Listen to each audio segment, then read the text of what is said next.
Hello, and welcome to Behind the Chords, the podcast for members of Spirit of the Gulf of Sweet Adelines, where we get to know the members of our chorus. I'm Jamie Ryan. With us today is Julie Todoro. So, do people in the chorus know about your non-Sweet Adelines singing? I'm not sure. I mean, I think some of the ones when I first joined. So I've been studying music my whole life. I started in church like so many people. My first solo, I was 6 years old. At 8 years old, I was recruited from University of Miami because I was from Miami, born and raised, to sing in a professional type chorus called the Children's Chorus, the Children's Choir. Oh. Amazing education from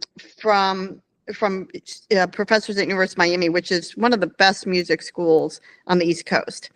So it was, I mean, I think a lot of people know that I sang some opera and studied opera, but really choral music is what I've done. And so do you still sing outside of Sweet Adelines? I do. So I have a degree in music. I studied music and I have a degree in communications and a master's in communications, but music has always been my love. I sing at church. I sang professionally at church a while ago, but now I just sing for fun. That's all I'm doing right now, Sweet Adelines and singing at church. And how do you make money to support these hobbies, ma'am? Nothing to do with music. So I have a degree in communications and marketing and PR. That's what I started out with. And I fell into fundraising. So with nonprofit organizations, so that's what I do. So I've been doing fundraising and marketing, fundraising about 20 years, marketing for about 30. And but right now I work for an organization called South Florida After School All Stars. So we serve 5,000 kids totally free with comprehensive after school programs. They get a snack, they get homework help, they have STEM programs, arts programs, physical education, every week, every day, something different. So I write grants, I go to events, I meet people, I ask them for money, I make connections, I build partnerships. So I have cards numbered 1 through 5, and then one card that says bonus on it. You get to pick whichever one you want. There are 10 questions on it with the intent of my rapid firing them at you. Number 5. Okay. I number hope 1. I can answer. Okay. What'd you say? I'm sorry. I said, I hope I can answer them. You know what? If you can't answer it, just say no or whatever. I'm not inclined to answer. Thank you. Pass. Pass. It'd be like $10,000 pyramid or whatever right. It is now, $1 million pyramid. Pass. The first one is, what is your latest obsession? Oh my gosh. I'm a Hallmark movie junkie, especially the murder mysteries, and Wicked. Obviously, I was pretty obsessed about that when that came out. So, yeah. All right. Oh, well, this is a good segue. Number 2, what's your most watched movie? Oh, well, I'm one of those that I can watch that stupid Christmas Hallmark movie, even though they all have the same plot 100 times.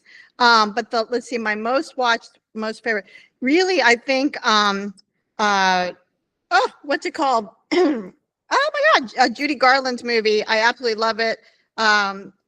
And it's the one where she sings, Meet Me in St. Louis. Meet Me in St. Louis, where she sings the Christmas song. Yeah. Number 4, what is your most used emoji?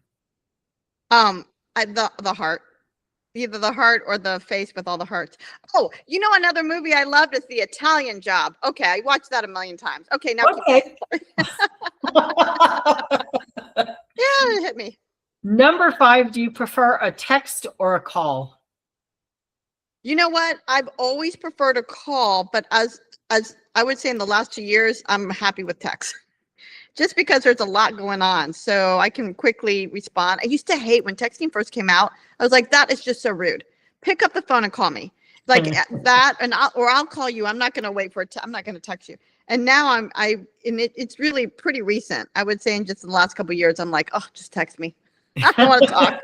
I don't want to talk. Maybe that's the menopause kicking in. I don't know. Maybe.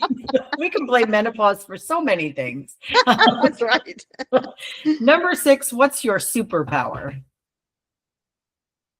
My superpower. Well, I'd love to be an invisible cloak, like you can go and listen to things going on, but that is not a superpower that I have, obviously. I'm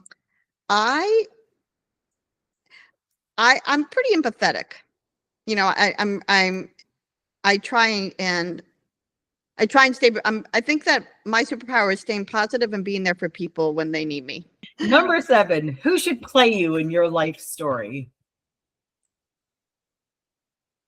You know, I really don't even know a lot of these actresses that are now today, but I would love Scarlett Johansson. Why? Because she's just so freaking fabulous.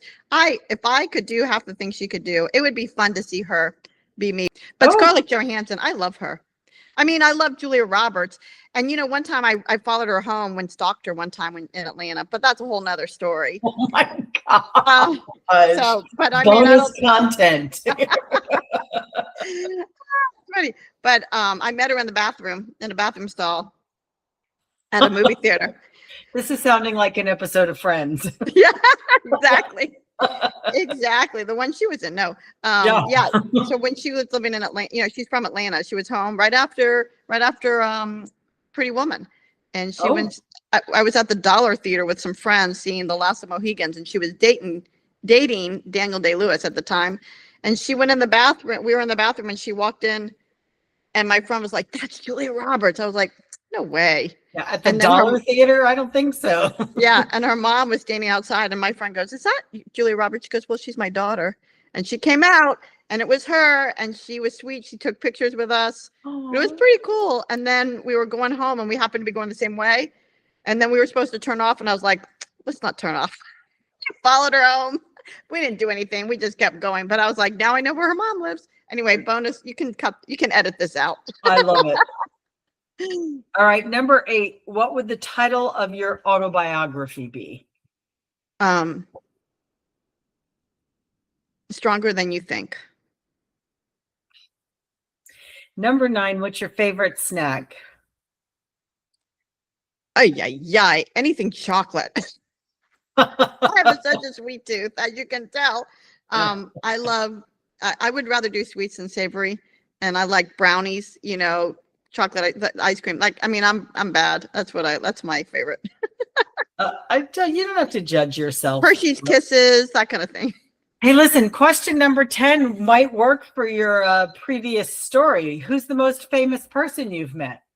Well, I would say Julia Roberts, but I have another story. Oh, that's even better.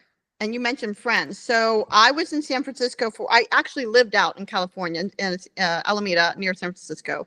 I was in Atlanta for 12 years, California for a year, and then back home to Miami. But when I think I was still living in Atlanta when I was out there for a trade show. I used to do trade shows for a medical software company and marketing and trade shows. And we were at the Mark Hopkins Hotel, and I went down for breakfast or whatever, had to go up to my room before I went to the convention hall, and I'm standing looking for my key, and I can't find it, and I'm not paying attention. And this girl, and I see like stuff happening over here, but I'm not paying attention.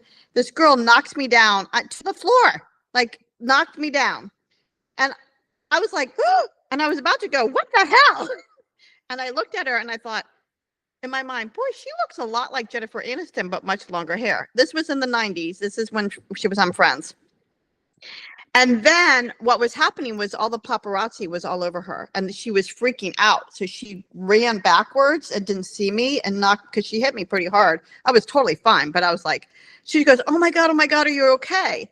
And then there he was, the love of my life. He came around the corner, worried about her. It's when she was dating Brad Pitt before they got married. Oh. And he's like, what happened? And he gave me this dirty look, and she goes, I knocked this lady over, and da-da-da-da-da. And he made all the paparazzi go away.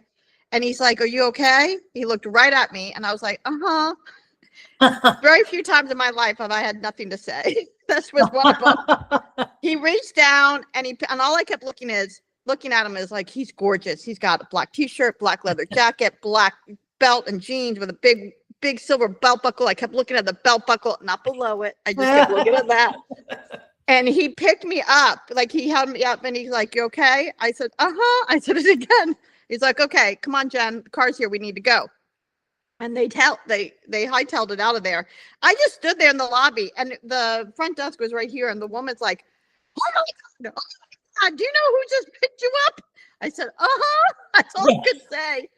And I found out later it was the weekend that Courtney Cox got married.